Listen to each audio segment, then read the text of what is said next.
While the razzle-dazzle camouflage applied to the HMS Taylor Swift helps versus submarines, which we don't have in-game, it doesn't help versus planes, which we have in-game.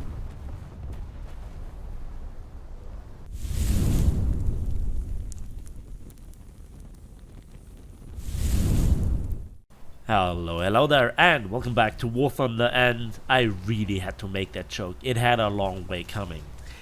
Welcome aboard the HMS Barham, the first Queen Elizabeth class for the British in War Thunder in its 1916 configuration at rank 6, battle rating 7.0. It's the reward ship from the recent Steel Baron event, and today I want to talk about it, if it is worth activating the coupon or if you should sell it on the marketplace if you can. And my impressions on it. It took a while to get well again, to play the ship, to really figure out what the issue was, to get the footage to edit, and then try to explain what's going on. But first I want to put this ship into context. First of all, it's only the third ship for the British at rank 6, so putting a talisman on it, you could research rank 5 and 6 without penalty, and even the oncoming rank 7 in the somewhat near or far future, we don't know yet, as well. That gives now Britain half as many battleships at rank 6 as the Japanese have battleships and battlecruisers, and yeah, even the Americans have now 6 battleships and battlecruisers on there. Germany 4,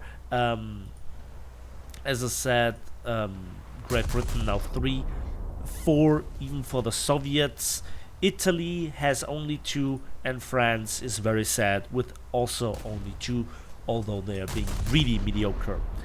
Mediocre is the best description for the firepower of the ship. Not just does it have only 8 guns with a 30-second reload and very slow turret rotation speed, but also the shells. Well, you know, your main tool should be the AP, although the SAP CBC isn't all that bad. It's your stock shell, 59 kilograms of TNT, relatively high penetration with up to 377 millimeters at 10 kilometers for an SAP CBC round isn't that bad, and it makes cruisers really cry.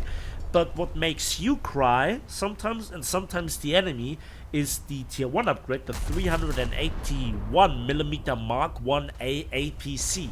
It is somewhat a powerful shell, and at the same time it lets you down. And that is the best, most historical Jutland implementation we probably will ever see in War Thunder.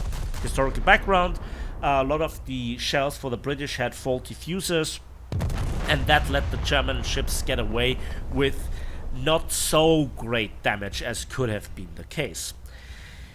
You have a muzzle velocity of 752 meters per second, so at long distance it also loses penetration because it's not an AP-CBC round, but an APC round, and that is probably the main reason why the shell sometimes really sucks. The initial penetration with 615 millimeters isn't the greatest, but it's somewhat okay at 1000 meters, but it falls off at 10 kilometers to a meager 441 millimeters, and then the APC nature of that shell doesn't seem to deal all that well with a lot of the armor that is out there, but sometimes you just get insane shots, and I have some of them later. And this gets further problematic if you look at this duel here with the Congo class, that sometimes your secondaries with the SAP rounds, they get through the barbettes and damage them, but your AP rounds just can't penetrate the belt sometimes. It's really awkward. I think it's both a problem with SAP rounds in general at the moment and their interaction with armor, not to speak of diving shells, and it further seems to be a problem of the implementation. You know, the ship is firstly implemented, we fix it down the lane later when nobody is interested in it anymore or has already sold it. So this is my problem with Gaijin's approach towards it, but that's a different topic. Back to the ship. So what then gives the shell real power is the TNT equivalent. We have the hood with its 15-inch shell, which has 20 kilograms. That's already on the higher end. We have the US standards with roughly 10 kilograms on the high pen 14-inch AP-CBC round. Then we have the Bayern with its 15-inch round that has 25 kilograms. That's so far the most. But then it gets trumped by this shell, which has over 30 kilograms. This is really important because when it penetrates, the blast from this huge charge can penetrate armor plating by the blast alone and spread the shrapnels everywhere. When it penetrates. So you have this double nature of the shell, which makes it really interesting. So yeah, the main armament is hit or miss. Your secondaries are okay-ish. They're 6-inch with SAP rounds. They sometimes do damage. Sometimes they do tunneling effect on enemy barbettes. It's a real thing. Try it out, guys. It not just happened with the ship and against the ship, but also with other ships' armaments versus other ships' barbettes. But I'm tired of reporting. I'm so done with that. But anyway. Then let's talk about the AA, because effectively there is none. It is in its 1916 configurations. Then we have 20 533mm Mark IV torpedoes, and they are somewhat decent for fixed tubes, but they are not world beaters. 234 kilograms, 65 kilometers per hour, 7.3 kilometers range. They are somewhat usable, but forget about it. And then we have to talk about the speed. 44 kilometers per hour, it's okay, but when you lose your funnels, which you do often in the game, then you can't do the real acceleration, deceleration, juking with enemy ships at long range as good as you want to do it. And then you have your armor. First of all, it's a distributed armor scheme, and your main belt, which is relatively narrow, is 330 millimeters or 13 inches thick. Then we have various different other belt thicknesses from 8 inches to 9 inches to 6 inches. We have various different deck thicknesses from 25 millimeters, so 1 inch, to 38 millimeters, to 32 millimeters. And we also have a turtleback behind that, which is really, really shallow, with a constructional armor slope angle of 63 degrees, but it's only 1 inch thick. So, make it 3-4 inches and it would be a world beater, but 1 inch doesn't stop anything.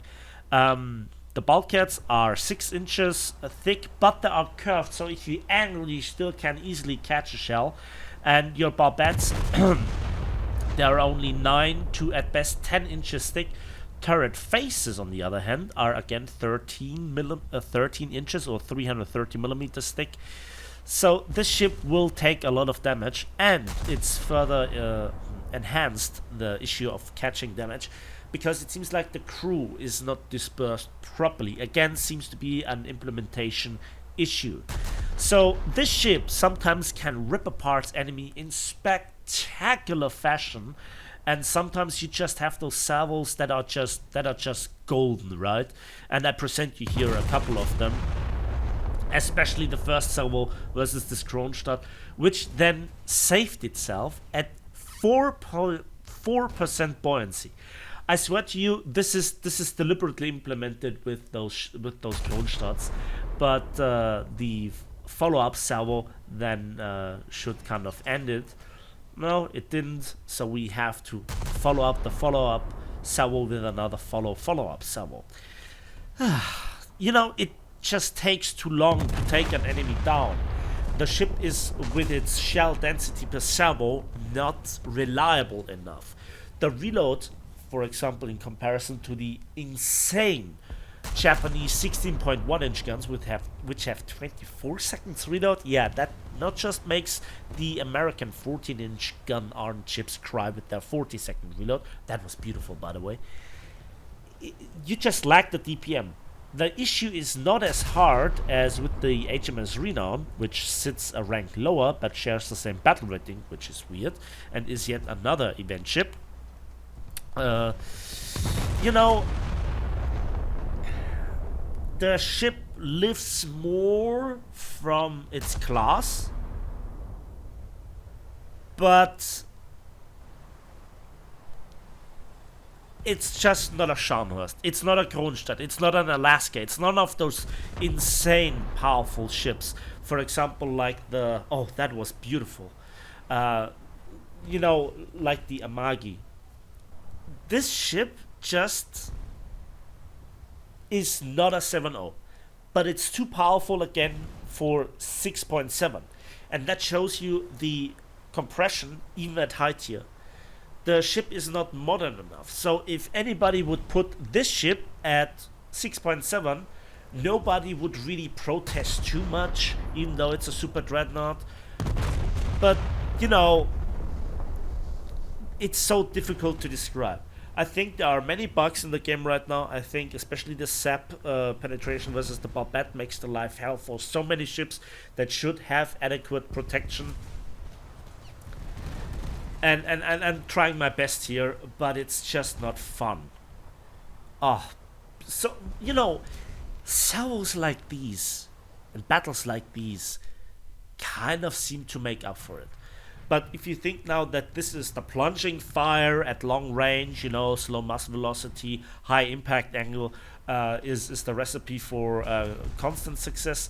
For example, here at this Italian battle versus this Italian battleship at 13 to 14 kilometers, it's not enough, and that probably describes the ship at best. It's beautiful. It has a rich history. Those guns should become significantly more powerful with more modernized versions of the Queen Elizabeth. I hope that the Warspite we will get in its World War II configuration, and maybe with better shells, or most certainly with better shells, and also maybe with superchargers. Maybe we'll see. And that's it from me today. So thanks for watching, thanks for listening. I hope you enjoyed this video. Why not give it a like, give it a subscribe if you want to see more. And we'll see each other on the battlefields, in the skies, and on the waves of War Thunder.